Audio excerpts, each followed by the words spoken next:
2017 में चुनाव से ठीक पहले आदित्यनाथ जी की सरकार ने उत्तर प्रदेश के नौजवानों से हर साल 13 लाख नौकरियां देने का वादा किया था और सरकार ने दावा किया था कि जब हम सत्ता में आएंगे तो 5 सालों के अंदर 70 लाख नौकरियां देने का काम करेंगे। लेकिन सत्ता में बैठते ही हमने कई बार प्रेस कॉन्फ्रेंस करके आदित्यनाथ जी के उस बयान को कोट किया कि किस तरीके से आदित्यनाथ जी सत्ता में बैठते ही कहते हैं कि उत्तर प्रदेश में नौकरियां बहुत हैं, लेकिन उत्तर प्रदेश का नौजवान उस नौकरी के लायक नहीं। आज सरकार की नालायकी का प्रमाण पत्र देने के लिए, उत्तर प्रदेश अधीनस्थ सेवा चयन आयोग की नालायकी का प्रमाण पत्र देने के लिए ये महत्वपूर्ण प्रेस वार्ता आप सबके बीच में हो रही है। 2018 में ग्राम पंचायत अधिकारी की एक भर्ती आई थी और जब भर्ती आई तो उत्तर प्रदेश अधीनस्थ सेवा चयन आयोग की दूसरी भर्ती थी, दूसरे नंबर की भर्ती थी और इस सरकार में 2017 से 2020 तक कुल 12 भर्तियां निकाली गई उत्तर प्रदेश अधीनस्थ सेवा चयन आयोग के द्वारा।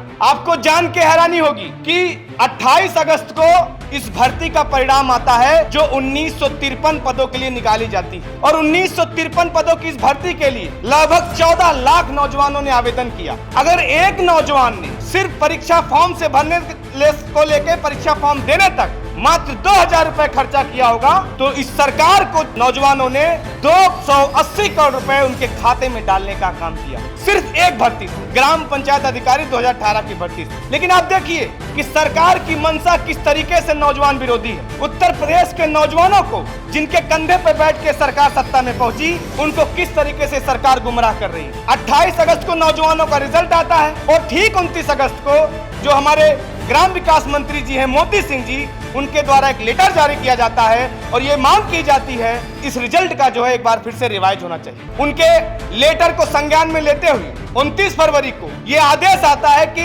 1953 में से 1553 जो नौजवान हमारे साफ सुथरे हैं, जिनकी ओएमआर सीट में कोई गड़बड़ी नहीं है, उनका कम से कम सत्यापन शुरू कराया जाए 1553 नौजवानों का। और आप सोचिए कि 12 मार्च 2020 को उन नौजवानों का 1553 नौजवानों का सत्यापन शुरू भी हो जाता है। 120 बच्चों का, 120 अभ्यर्थियों का सत्यापन हो भी जाता है। ठीक उसके बाद कोरोना काल आ जाता है। कोरोना काल के बाद 20 जून को उत्तर प्रदेश के ग्राम पंचायत अधिकारी 2018 के अभ्यर्थियों को सरकार की वेबसाइट से सूचना मिलती है कि 20 मार्च से ये सरकार उस भर्ती पे SIT जांच चला दी।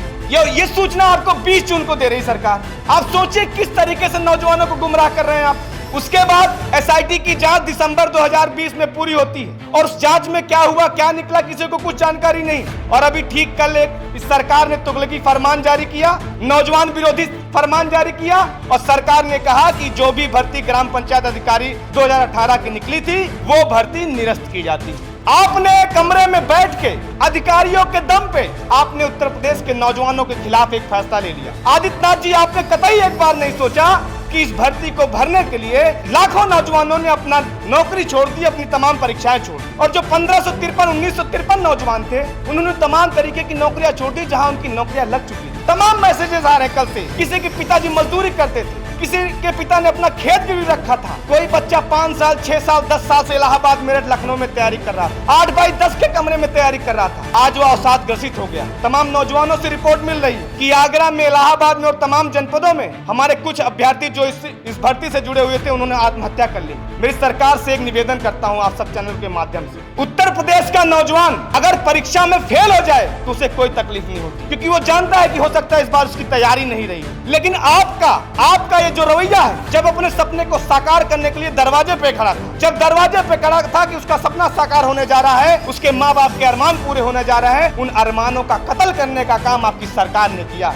तो जिस तरीके से 12 भर्तियां सरकार ने निकाली उत्तर प्रदेश अधीनस्थ सेवा चयन आयोग में, और जिसमें ये बहुत महत्वपूर्ण भर्ती थी ग्राम पंचायत अधिकारी 2018 की, मैं सरकार से एक निवेदन करूंगा कि सबसे पहले जो SIT की जांच आपने बैठाई, उसके पहले जो 1553 नौजवानों का सत्यापन शुरू हुआ था, उनको आप जो है नियुक्ति देने का काम करें। उनके साथ आप कोई भेदभाव करने का काम कतई मत करें। दूसरा, 12 भर्तियां निकाल के 51 लाख नौजवानों से जो आवेदन लिया आपने, और आज सारी की सारी भर्तियां जो उत्तर प्रदेश अधीनस्थ सेवा चयन आयोग में लंबित पड़ी हुई हैं विभिन्न कारणों से, मैं आज सरकार से मांग करता हूं कि इन तमाम भर्तियों की कोर्ट मॉनिटर जांच की जाए और टाइम बाउंड उसमें की जाए कि इतने दिनों के अंदर ये जांच पूरी होगी। और जो भी भर्ती है, उनसे जुड़े जो भी मंत्रालय हैं, उन तमाम मंत्रियों को बर्खास्त किया जाए, क्योंकि कहीं ना कहीं वो इस इस भर्ती में एक तरीके से प्रभाव डाल सकते हैं, उसको उसमें हस्तक्षेप कर सकते हैं। दूसरा, जिन भी अभ्यर्थियों ने परीक्षा फॉर्म भरा, परीक्षा दिया, उनका 1000, 1500, 2000 रुपए खर्चा हुआ, उन नौजवानों को आपको पुनः निःशुल्क ये भर्ती निकाल कर उनसे आवेदन लेना चाहिए, उनका पुनः निःशुल्क परीक्षा करानी चाहिए। मेरे साथ में ग्राम पंचायत अधिकारी 2018 की जो अभ्यर्थी हैं आपके बीच में है, वो भी अपनी बात रखेंगे, अपनी पीड़ा को रखेंगे कि किस तरीके से सरकार ने उनको ठगने का काम किया। हमारे बीच में अभ्यर्थी हैं, आप अपनी बात रखिए।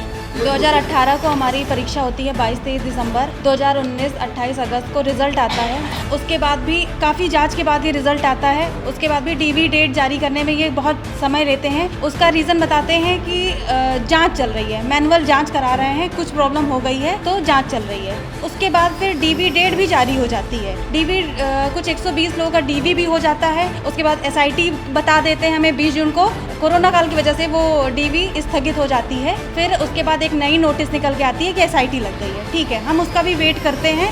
SIT में ऐसा कुछ नहीं बताया गया है कि नहीं कोई 1953 में कितने लोग फ्रॉड थे या कुछ ऐसा नहीं बताया गया। बस एक दिन नोटिस आती है कि आपकी परीक्षा निरस्त कर दी गई है। अगर SIT लगती है, किसी भी प्रकार की कोई गड़बड़ी होती है तो उसमें हम फेयर कैंडिडेट की क्या गलती है? हमारी क्या यही गलती है जो हमने पेपर दिया था?